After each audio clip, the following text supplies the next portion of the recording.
My mother sacrificed her own life to secure my ticket into the unfamiliar world of the wealthy elite. Before closing her eyes, she forced the man who held hundreds of billions in assets, my biological father, to acknowledge the existence of the daughter he had never wanted to acknowledge. That was also the first time I officially entered the Gu family mansion. The mansion's doors opened, and warm yellow light streamed onto the cold marble floor. From the spiral staircase, a couple slowly descended. They were so beautiful they seemed almost unreal, like meticulously crafted works of art, perfect in every detail. I recognized them instantly. Gu Yunji, the painting prodigy who caused a sensation at the age of 11. Gu Jingchen, a multilingual genius, so outstanding that he was almost unattainable. In front of them, I was just a superfluous, insignificant, and ordinary piece of the puzzle. I proactively bowed my head in greeting. "Hello, ma'am." "Hello, sir. I am Song Wan Ran." But their gazes were icy cold. Gu Yunji gently swirled her wine glass, her voice as indifferent as a breeze. "No matter where you come from, you should know your place from now on." Gu Jingchen extinguished his cigar, his voice low and devoid of emotion. "Once you enter the Gu family, you must abide by the Gu family's rules. Remember that." I obediently nodded, trying to shrink myself into a shadow. From that moment, I understood my place, unwelcome, not meant to stand out. Therefore, I chose silence, avoidance, introversion. As long as I didn't offend them, perhaps I could live peacefully in this unfamiliar house. In the days that followed, I quietly observed everything. Life in the villa followed a strict routine. Gu Yunji drank wine every night, and in the mornings she struggled to get out of bed. Gu Jingchen was always punctual, cold and precise like a machine. And I, like an outsider, slipped into the gaps unnoticed. Until one day at school, everything changed. Bai Sixue, the school's beauty queen, always surrounded by admiring glances, suddenly stood before me. In front of the entire class, she poured an entire bottle of thick black ink into my glass of water, forcing me to drink it. The air around us froze, the giggling sounds like needles piercing my skin. Before I could react, a resounding slap ripped through the space. Gu Yunji stood there, her eyes icy cold, her hands still not lowered. Without a moment's hesitation, without a second's delay, immediately afterward, Gu Jingchen's deep, cold voice rang out, "Drink it all." He wasn't speaking to me, but to Bai Sixue. At that moment, I understood. The rules of the Gu family weren't just those initial cold warnings. They were an unspoken law. Family members were absolutely not allowed to be bullied. From that moment on, a vague feeling began to stir within me. Unclear, but enough to make me no longer feel completely alone. The time that followed was anything but peaceful. My true identity was revealed, and rumors spread like wildfire. The contemptuous glances, the mocking laughter, the bullying became increasingly egregious. I became a public target, like someone to be trampled upon. Cold water was poured over my head. Books disappeared. My desk was overflowing with trash. Insults in a language I didn't understand rained down on me every day. I gritted my teeth and endured, not because I was weak, but because I had no choice. Until they returned. That day, in class, when Bai Sixue repeated her old trick, pouring ink into my glass of water and forcing me to drink it, everything repeated itself. But this time, before I could even lower my head, a figure stood in front of me. "Gu Yunji!" Another slap rang out, more decisive and cold than the last. Gu Jingchen stood behind me, his eyes darkening. "Drink everything you poured in." The air was thick. No one dared to breathe heavily. This time, I no longer felt fear.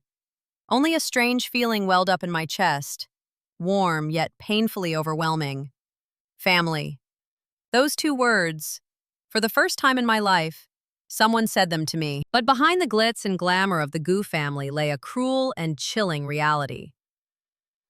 My father, Gu Kai-ting, didn't need children. He only needed obedient, perfect creations. When Gu Yunqi resisted, he broke her right arm, the hand that had once created masterpieces. When Gu Jingshen pursued his passion for programming, he smashed his computer. We were all just pawns. From that day on, we began to change. No more weakness, no more waiting, no more hope of being loved. We learned to survive. The two Gu brothers taught me everything: how to hide emotions, how to read people's hearts, how to counterattack without revealing any weaknesses. I was like a sponge, absorbing everything frantically. Day after day, year after year, I gradually transformed. 8 years, enough time for a person to become completely different. I entered the business world, becoming the true heir to the Gu Group.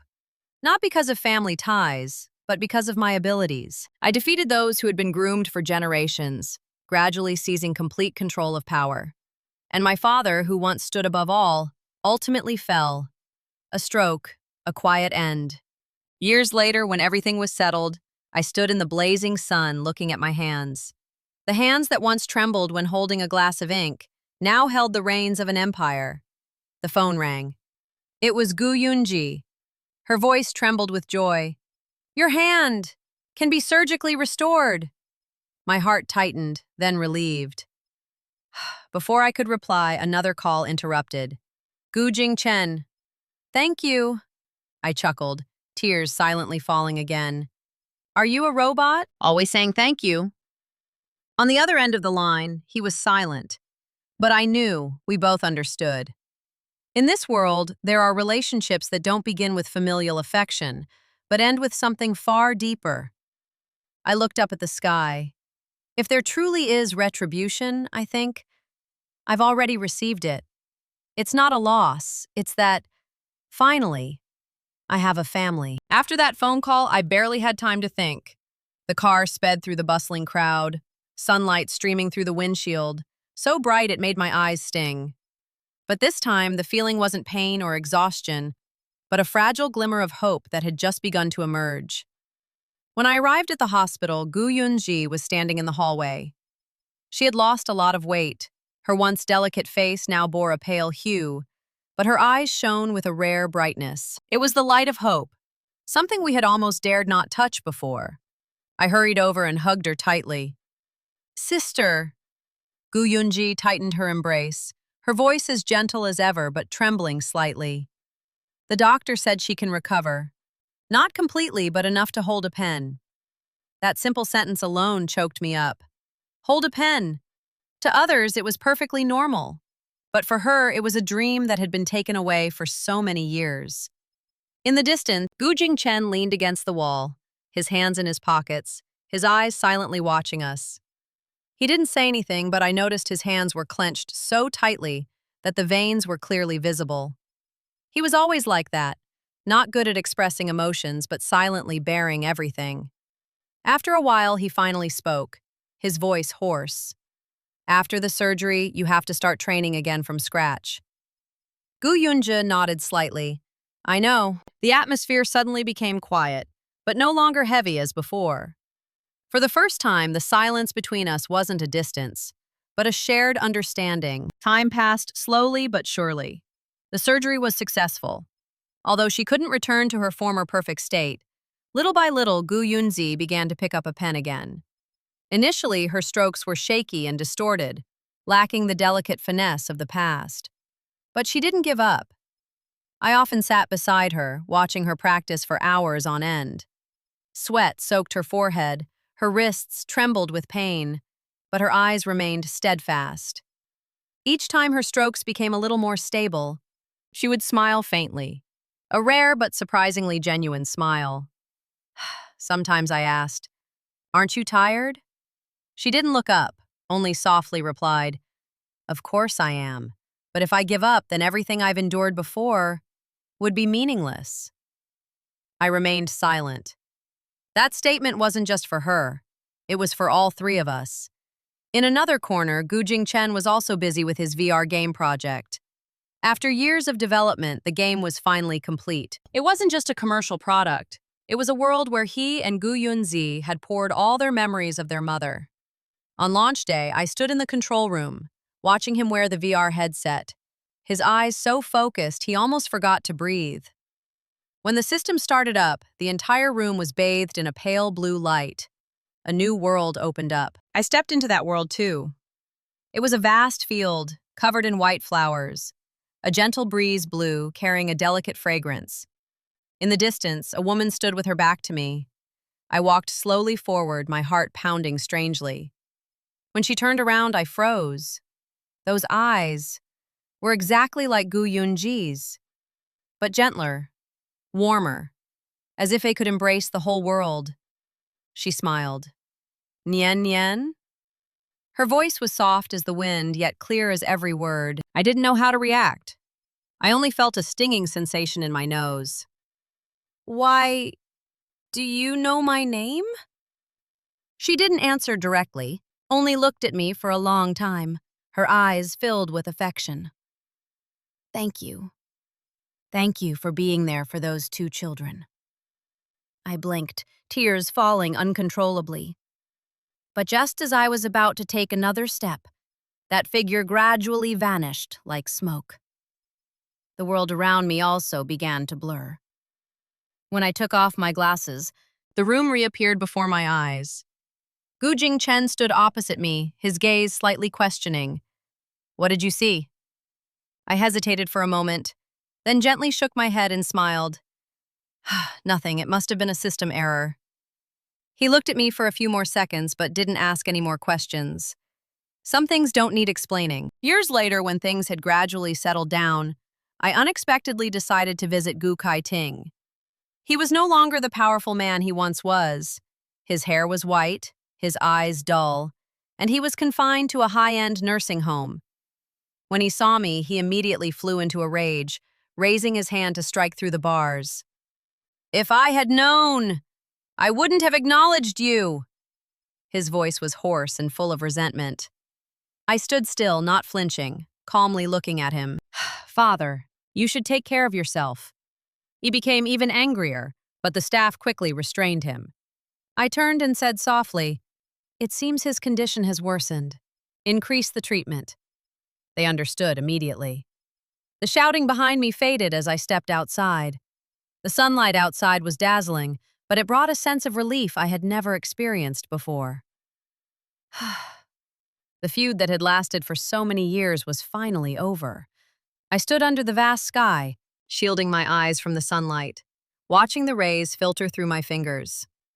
My life has been filled with so much loss, pain, betrayal. But it is precisely because of this that I have gained the most precious things. Family. Not something you were given from the start, but something we created together. The phone rang again. This time, I didn't need to look to know who it was. I picked up, my voice softer than ever. Hello? On the other end, Gu Yunji's gentle voice rang out. Nian Nian, come home early tonight.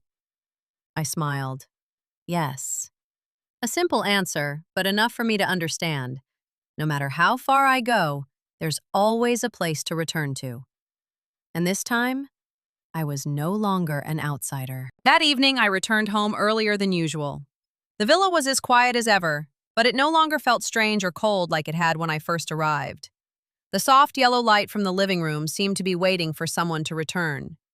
As soon as I stepped through the door, I smelled the faint aroma of food in the air. In the kitchen, Gu Yunjie stood with her back to me, gently stirring a pot of soup with a spoon in her left hand. Her movements weren't perfectly nimble, but each gesture was careful and slow.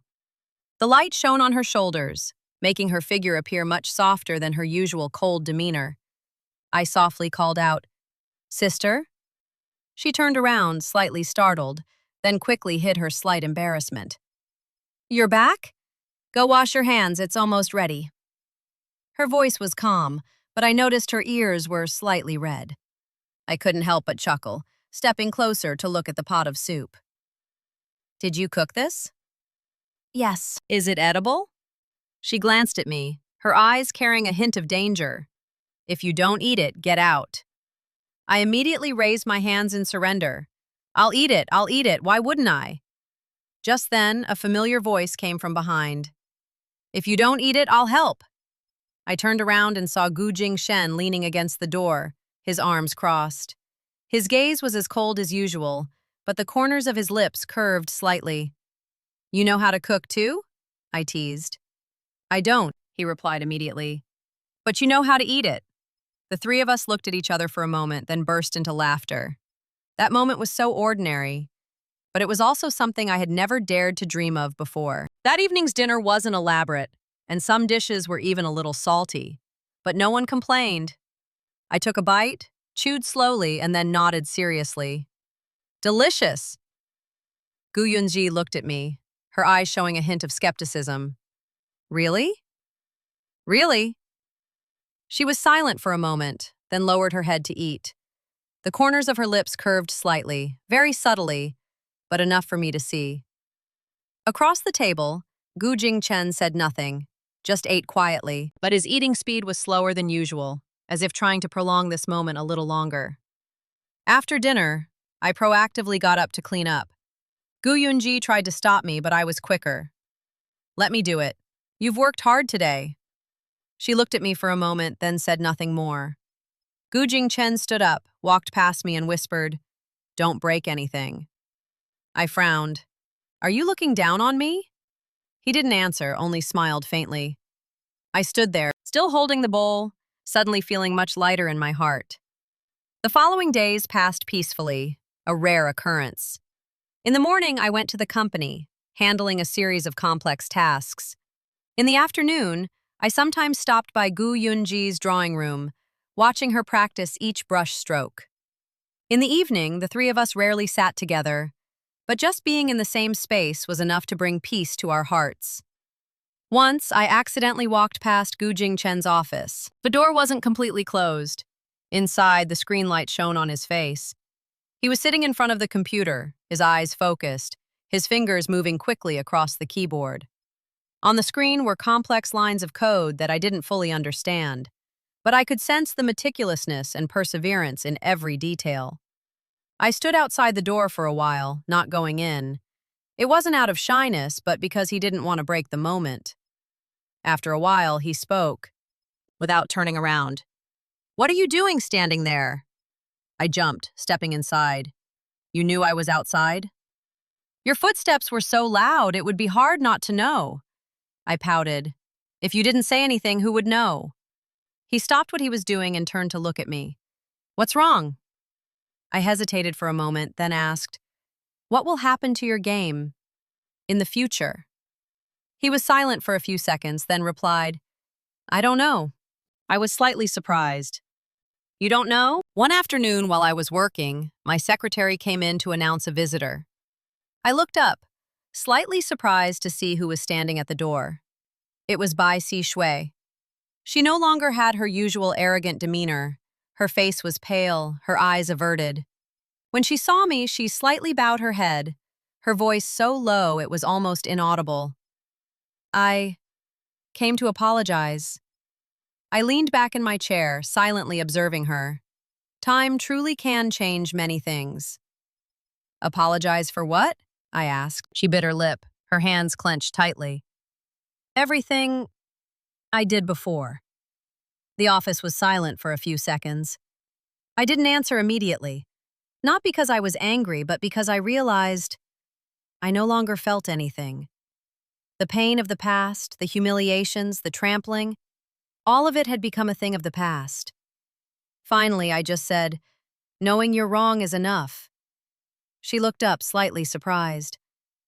"I don't need an apology," I continued, "but I won't forget either." She was silent, then nodded slightly, turned, and walked away. I watched her back, my heart unmoved. Because I knew the one who needed to move on wasn't her. It was me. That night, after our conversation on the balcony, I didn't go to sleep right away. I returned to my room and stood in front of the mirror for a long time. In the mirror was a mature woman, her eyes calm and sharp, devoid of the confusion or fear of the girl who had just entered the Gu family. But if you looked closely, deep within those eyes there was still something very soft, something I had tried to hold on to, despite all the hardships I had endured. I reached out and gently touched the mirror, softly whispering, "Finally, I've made it this far." This journey wasn't easy. From an abandoned child, despised and trampled upon, to someone standing firmly at the pinnacle of power. I lost so much. But I also gained things I never dared to dream of before. Family, trust, and myself. The next morning, sunlight streamed through the curtains. I went downstairs and saw Gu Yunji sitting by the window, her left hand holding a pen, intently drawing. The light shone on her face, making each line seem strangely gentle. The painting gradually appeared on the paper. It wasn't an elaborate work, nor was it a painting for an exhibition. Just a very simple scene, 3 people standing together, with the vast sky behind them. I stood and watched for a while, then asked, "What is this?" She didn't look up, only softly replied, "Home." A very short word, but enough to make my heart flutter. Behind her, Gu Jingchen came down, casually placing a cup of coffee on the table. He glanced at the painting, saying nothing, but his gaze lingered longer than usual. No explanation needed. We both understood. Life went on. The company operated smoothly. The VR game project continued to develop. Gu Yunji gradually regained her passion for painting. As for me, I remained busy with numbers, business deals, and decisions that could change the entire landscape. But no matter how busy I was, every night, that house was always brightly lit. There was always someone waiting. Once, I suddenly remembered my own question from years ago. What will my retribution be? Thinking back now, I chuckled softly. If there is retribution, perhaps it will be that I can never return to being a normal person again. I had gone too far, experienced too much, carried too much responsibility on my shoulders. But if I could choose again, I would still walk through the doors of the Gu family's house that year. Because if I didn't, I wouldn't have met them. One afternoon, as the sun was setting, I stood by the window, watching the sunset paint the sky red. Behind me, a familiar voice called out, "Nian Nian, dinner!" I turned around. Those 2 people were still there. Not perfect, not gentle, but they were my family. I smiled and walked towards them. "Come here."